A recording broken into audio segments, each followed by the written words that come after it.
ನಮಸ್ಕಾರ ಎಲ್ರಿಗೂ. ಇವತ್ತು ನಾವು ತುಂಬ ರುಚಿಯಾಗಿರೋವಂಥ ಹೀರೆಕಾಯಿ ಪಲ್ಯ ಹೇಗೆ ಮಾಡೋದು ಅಂತ ನೋಡೋಣ.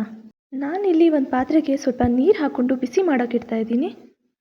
ಈಗ ನಾನು ತೊಳೆದಿಟ್ಕೊಂಡಿರೋವಂಥ 1 ಕಪ್ ತೊಗರಿಬೇಳೆ, 1 ಕಪ್ ಅಲಸಂದೆ, 1 ಕಪ್ ಹೆಸರು ಕಾಳನ್ನ ಬಿಸಿಯಾಗಿರೋವಂಥ ನೀರಿಗೆ ಹಾಕ್ಕೊಂಡು ಅದಕ್ಕೊಂದು ಸ್ಪೂನ್ ಎಣ್ಣೆ ಹಾಕಿ ಬೇಯೋಕ್ಬಿಡ್ತೀನಿ.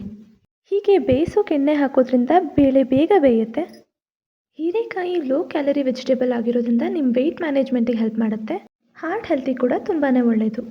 ಇನ್ನೊಂದು ಕಡೆ ಅರ್ಧ kg ಹೀರೆಕಾಯಿನ ಕ್ಲೀನ್ ಮಾಡಿ ಕಟ್ ಮಾಡಿಟ್ಕೊಂಡಿದ್ದೀನಿ. ಒಗ್ಗರಣೆಗೆ ಸಾಸಿವೆ, ಜೀರಿಗೆ, ಕರಿಬೇವು, ಒಣಮೆಣಸಿನ್ಕಾಯಿ, 2 ಮೀಡಿಯಮ್ ಸೈಜ್ ಈರುಳ್ಳಿ, 2 ಟೊಮ್ಯಾಟೊ, 1 ಕಪ್ ಕಾಯಿ ತುರಿ, ಸಣ್ಣದಾಗಿ ಕಟ್ ಮಾಡಿರೋ ಕೊತ್ತಂಬರಿ, ಅಚ್ಕಾರದ ಪುಡಿ, ಸ್ವಲ್ಪ ಗರಂ ಮಸಾಲ, ಮನೇಲೇ ಮಾಡಿರೋಂಥ ಕುರ್ಸಾಣಿ ಪೌಡರ್. ಬೇಯೋಕ್ಕಿಟ್ಟಿರೋ ಬೇಳೆಗೆ ಕಟ್ ಮಾಡಿರೋಂಥ ಹೀರೆಕಾಯಿ ಹಾಕೋತಾ ಇದ್ದೀನಿ.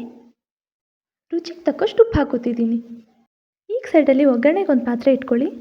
ಅದಕ್ಕೆ 1-2 ಸ್ಪೂನ್ ಎಣ್ಣೆ ಕಾದ್ಮೇಲೆ ಸಾಸಿವೆ, ಜೀರಿಗೆ, ಮುರಿದಿಟ್ಕೊಂಡಿರೋ ಒಣಮೆಣಸಿನ್ಕಾಯಿ, ಕಟ್ ಮಾಡಿರೋ ಈರುಳ್ಳಿ, ಸ್ವಲ್ಪ ಕರಿಬೇವು ಹಾಕಿ ಫ್ರೈ ಮಾಡ್ಕೊಳ್ಳಿ.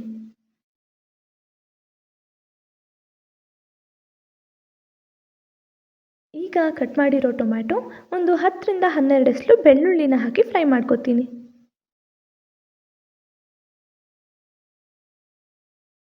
ನಿಮ್ಗೆ ಎಷ್ಟು ಬೇಕೋ ಅಷ್ಟು ನೋಡ್ಕೊಂಡು ಖಾರದ ಪುಡಿ ಹಾಕ್ಕೊಳ್ಳಿ. ಬೇಯಿಸಿಟ್ಕೊಂಡಿರೋಂತಹ ಹೀರೆಕಾಯಿ ಮತ್ತು ಕಾಳುಗಳನ್ನು ಕೂಡ ಇದೇ ಒಗ್ಗರಣೆಗೆ ಸೇರಿಸ್ಕೊಳ್ಳಿ.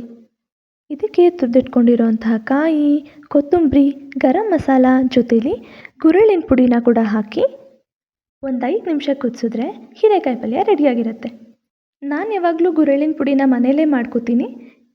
ನಾನು ಹೇಗೆ ಮಾಡ್ತೀನಿ ಅಂತ ತಿಳ್ಕೋಬೇಕು ಅಂತ ಅಂದರೆ ಕಾಮೆಂಟಲ್ಲಿ ಹೇಳಿ, ನಾನು ನೆಕ್ಸ್ಟ್ ವಿಡಿಯೋಸಲ್ಲಿ ಮಾಡಿ ತೋರಿಸ್ತೀನಿ.